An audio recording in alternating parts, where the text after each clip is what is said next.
Coming up, the devastating blast wave injuries suffered by our frontline fighters. The cost is lives. But why are defence bosses ignoring their pain? Where's the courage? Where are your values? That's next on 60 Minutes.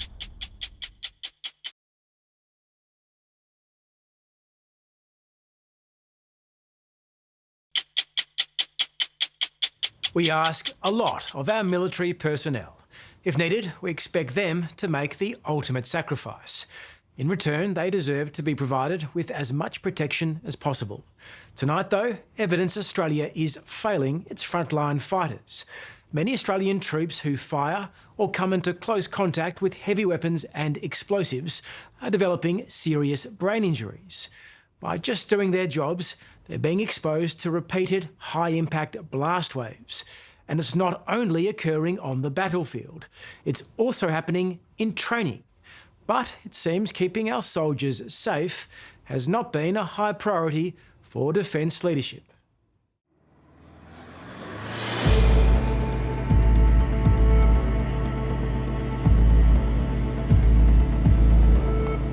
It's not Afghanistan or Iraq, but at a remote location in rural New South Wales, former Special Forces soldiers are replicating one of the dangers they faced almost every day.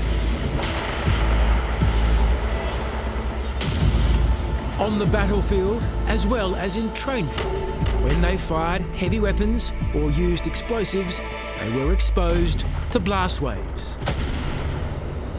The soldiers likely didn't understand how bad it could be, but over and over again, those repetitive shockwaves were causing harm, including brain injuries so serious, in some cases, they've been linked to veteran suicides.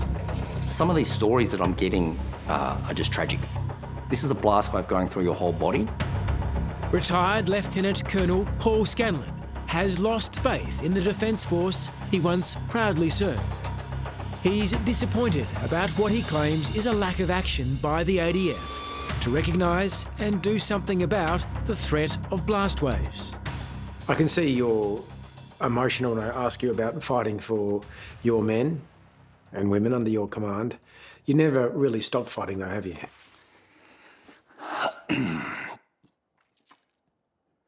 Yeah, I think it's still about service. And I say that under duress as well, because I thought this problem, or this issue that we encountered, was being dealt with.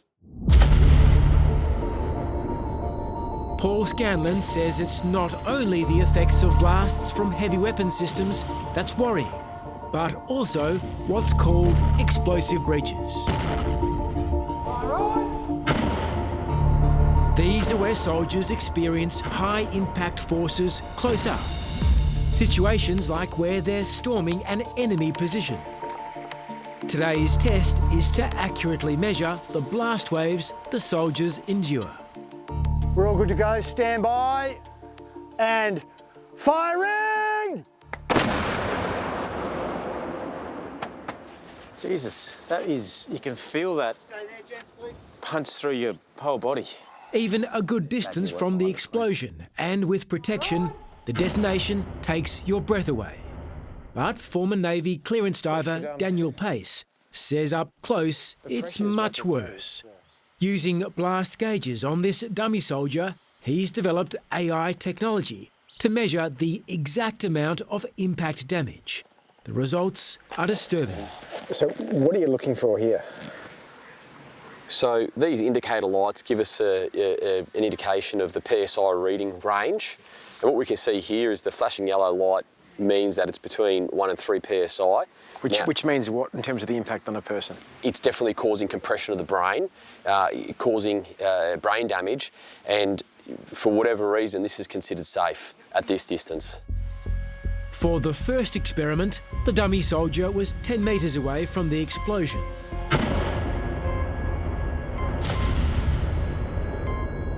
But real soldiers on the battlefield and in training commonly stand much closer to these kinds of blasts. So for the next test, the mannequin is moved to within 2 metres. And standing by, fire on!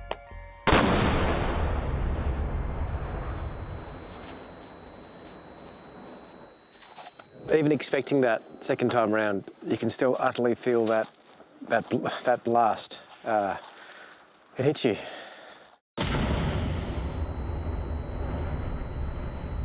And soldiers are here this close from a blast, repeatedly, 10 times? Multiple times a day, multiple days in a row, and then a career's worth of that. It's little wonder there's impact. Yep. At 2 metres, the blast gauges record an impact pressure of 10.95 pounds per square inch. Any reading over 4 is considered severe. Paul Scandin says for soldiers without appropriate protective equipment, such blasts could cause organ or eardrum damage, or mild to serious brain trauma. So the US interim guidance as of 2022 is 4 PSI per single exposure. Australia doesn't have any guidance. What we're also missing is the cumulative blast exposure. So you could be doing, say, 10 to 20 of these at 3 PSI, 20, 30, 60 PSI a day, and we don't know what that long-term cumulative exposure is. Our most highly trained soldiers and divers like to stay mostly in the shadows. But many are now so concerned they want to talk. They're demanding action for wounds they've received, not from their enemies, but in their training. A good way to describe how pervasive this is probably through an example of a team I was in. Matt is a former clearance diver and an explosives expert. In training, he says he and his team were regularly exposed to 30 high-impact blast waves a day. The consequences have been devastating. Team of 5 guys, right? 4 out of 5 suicide attempts, some multiple, 1 successful. One person out of that 5-man team is operating at the level the capacity he was operating at prior to repeated blast exposure. And that's a common story. When did it twig for you that this repeat exposure to blasts might be having some sort of deeper brain mental impact? I think the first time I realised that there was something not quite right about it was I'd sort of get home at night, sit down on the couch and essentially just like pass out, just like very deep sleep, wake up the next morning to my alarm, and not know what's going on. A lot of memory loss. I wasn't quite sure about the occurrences on the day, what happened. And sort of the more and more that happened, I noticed I became more and more forgetful. Matt's condition deteriorated so much in 2021. He was medically discharged from the Navy on mental health grounds. But back then, he still didn't know why. I was hospitalised, mental health facility, did 3 months in there. And that pipeline didn't give me any answers. There was no real answers. They'll give you a PTSD diagnosis, they'll give you a depression diagnosis. The two are lumped over each other. Frustratingly, treatment for depression and PTSD didn't work. And for years, Matt remained unsure about what was wrong. But he's now convinced he has an undiagnosed mild traumatic brain injury caused by repetitive exposure to shockwaves from explosions. And his good mate and former clearance diver, Daniel Pace, agrees. Together, their work on the dangers of blast waves shows it to be an all too common occurrence among veterans. Dan, hearing from another veteran about his struggle, does that fire you up to keep pushing? It does, and these men are working hard at their best for many, many years, and then all of a sudden they're losing their short-term memory and they're killing themselves. And it doesn't make sense. We're not the type of men that should be killing ourselves. And seeing many of my friends cognitively decline, and then going to funerals and seeing the kids of my dead mates crying over their coffin, it's something that I don't want to see. And it's something that for me, it's deeply personal, and I'm not going to stop until we protect our people. We're now starting to recognise that these people may have had a blast injury and be suffering long-term with the consequences, which is ultimately leading for them to take their own lives. Dr. Sarah Helliwell is a brain trauma specialist at Perth's Curtin University. As part of her research, she embedded with the Canadian Army, studying the impact of repetitive blast exposure on their soldiers. Over time, though, what is the longer-term impact?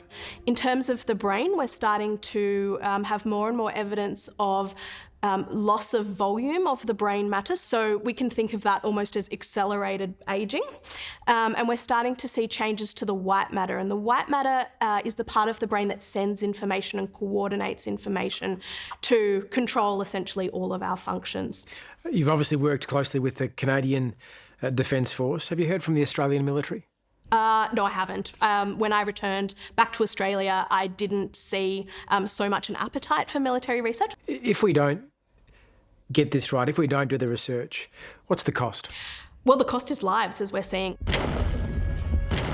The evidence appears overwhelming, but as you'll see, our veterans have been ignored, with defence leadership accused of going to extreme lengths to bury the issue. So they had that report, and what they did was they changed the names. It was complete bullshit, and there's no doubt that that was done on purpose. We're all good to go. Stand by and firing! The shock of a blast wave is not something anyone wants to volunteer to experience. It's not just a flash and a bang. You feel this wave of energy come over you so rapidly, it hits your body, it rattles your bones, it sucks the wind out of your lungs.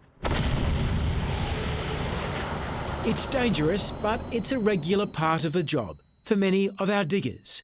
And what we now know is it could be deadly. Research is showing that repeated exposure to blast waves from heavy weapons, not just in battle, but also in training, is causing brain injuries with links to suicide.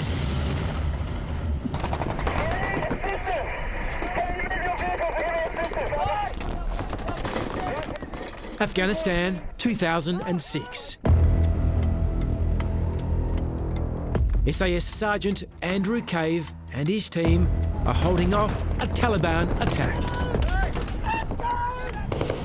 The fighting was fierce and they were massively outnumbered. We were receiving an extraordinary amount of fire. It was a beehive. With rocket-propelled grenades exploding all around them, Andrew feared he and his men were about to be overrun. Then, his world turned black. One cracked right over the top of my head. It hit me so hard and I went straight into the deck. I don't know how long I was out for. All I know is that one of the lads in the other vehicle said he's down. He's gone. The blast was so severe, Andrew's squad members thought he was dead. Victor Alpha, we believe one possible KIA. But not only had he survived, his fighting instincts were firing. I remember just blood pouring, like literally it was like a tap. But I managed to drag myself into the vehicle and I tried to get hold of my machine gun. You're trying to grab your gun? To return fire, because it's instinctive, right? Anyway, I tried to get back on that weapon, but then I just collapsed. And then my side of my face had completely opened up. One of the patrol members said they could have put a fist in the side of my head. Sergeant Cave is one of Australia's most experienced SAS soldiers and bravest. He spent 25 years in the military, but that shockwave from the RPG ended his career. Multiple surgeries to save his life were only the beginning of his battle. What did that blast, that grenade that exploded above you, what did that do to your brain? I knew that I'd sustained such wounds and injuries I was never ever going to recover from. I started to walk in circles, like across the road. I was losing my bowels. You know, I couldn't stand up. I couldn't, you know, I was just hugging the wall everywhere I went. In 2011, Andrew was medically discharged from the army. Doctors diagnosed him as having both a traumatic brain injury and dementia. But scandalously, he says the Department of Veterans Affairs challenged his diagnosis. So they had that report, and what they did was they changed the names to like cranial injury, didn't exist, loss of balance, non-specific injury to the neck, concussion. Well, that was complete bullshit. And there's no doubt that that was done on purpose. I'm really concerned. Andrew believes the military hierarchy doesn't want to acknowledge soldiers like him, who have been injured through blast trauma, because it exposes defence to the high costs of complicated treatment. The impact on you when you had to fight to get your blast brain trauma recognised, what was it? What was the impact on you? Soul destroying, absolutely soul destroying. That, you know, not one commander has ever really approached me and talked about this, acknowledged. Not that you're seeking that, but I felt that, where's the courage there? How could you not? You know, where are your values? For retired Lieutenant Colonel Paul Scandin, it's an all too familiar story. Defence leadership must do more. If they want to do something about this, they could do it tomorrow. Are they doing enough? No. I go to all of these conferences. There's no one from the ADF there. There's no one from DVA there. There's no one from Defence Science Technology there. I'm the only Australian. Absolutely not doing enough. Paul's commitment to help service personnel suffering blast-induced brain trauma is more than admirable. He spent thousands of dollars of his own savings on campaigning to recognise the condition. But that hasn't been the only price. I could go on and do something else with my life. I'm spending more time away from my daughter. It's a huge cost that you're paying. As you say, you're not seeing your daughter or not spending enough time with her because you're focused on this, you're flying overseas. Why carry such a load? From Afghanistan, there are guys now from that who have committed suicide. And not just suicides, families are being, I think, destroyed because of the effect it's having. I think they deserve a lot better. And the military ranks never scared me or bureaucracy. There's a problem here, let's solve it. And if you're not going to work with me to solve it, then I'll solve it without you. What Paul finds most discouraging is the military's attitude. He says it could have dealt with the issue more than a decade ago, when the ADF first trialled collecting data on blast exposure. In 2012, they started collecting it, and recommendation was to keep doing it. They stopped. 2016, they did it, and they stopped. 2019, they did it, and they stopped. Hitting the ground, coming back up and hitting the back of your head. In 2017, while he was still in the ADF, Paul strived to get renewed interest in the cause. I asked Defence Science and Technology, can we do a longitudinal study of our weapons so we can work out what this is? That was denied. Even more shockingly, Paul discovered an ADF report from 2014 called Project Cerebro. It explicitly called for more research into the impacts of blast waves on diggers. But, once again, no action appears to have been taken. These are confidential reports. They were, given the nature and the sensitivity, it was, hey, leadership of defence, we're potentially hurting our people, we need to do something about this. I don't want you to breach any classification issues, but if you can paint for me a broad picture of what this internal data, this secret data, was showing. The blast waves were causing damage, and that was enough for me that we had to do something about it. To those who are suffering potentially avoidable pain, brain issues, mental health issues because of blast, pressure, failures to act in the past, what do you say to them? Well, I'd say the same thing as I say to anyone that we have failed, our institution has failed, either individually or collectively, and that's, I'm sorry. The Chief of the Army, Lieutenant General Simon Stewart, says that finally, Defence is committed to action. There were research projects going back 10 years or so, which were opportunities for Defence to act, research more, prevent more damage. Has there been a significant failure? Look, you're right. There have been research and trials and other work going on since 2010, so far as I can ascertain. I think what's been missing is sort of the golden thread of logic. But look, we are where we are now, and I'm very focused on making sure that we fill in the gaps. To those who say they're good words, but given the past failures, why should serving former personnel trust Army to do the right thing? Well, you're exactly right. Trust is easily lost and it takes you a while to rebuild. So trust is my central priority for our Army today, but judge me on what I do. Veterans insist action is not only long overdue, but with every passing day, desperately needed. It is absolutely front of mind for me now, and working through all of the things that we need to understand to make sure we do better and look after our people. And to be clear, you're saying, acknowledging past failures and saying, you'll do better, more action begins today. Absolutely. That's my obligation. I'm accountable for the Australian Army and for the health and wellbeing of our people. That's my focus every day. I've been on the receiving end of phone calls from many of the boys. 2 o'clock in the morning, they're on top of a building drunk, telling me they're going to jump off. Other guys saying, I'm in my garage, I'm going to shoot myself.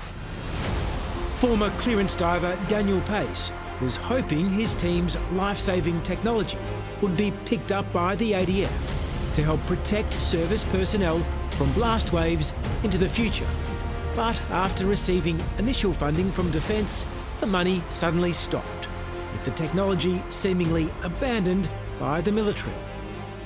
Veterans like Dan and Paul say it's continued failures like this that keeps them fighting, years after they put their weapons down. You said to me earlier that success when you were serving was bringing your boys home from Afghanistan alive. What's success look like now? For the government to introduce a Blast Overpressure Safety Act.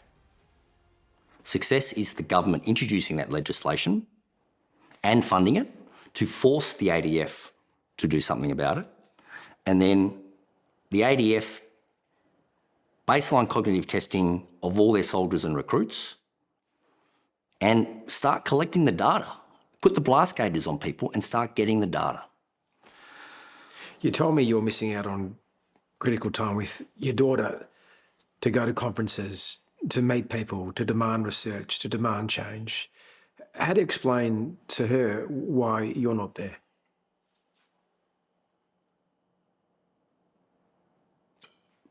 I can't explain that time away. Is it worth it? For a relationship with her? Probably not.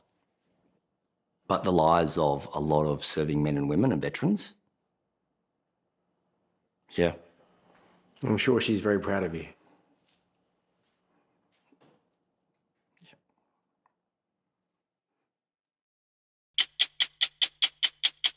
If this story has raised issues and you need to speak with someone, you can call Lifeline on 13 11 14.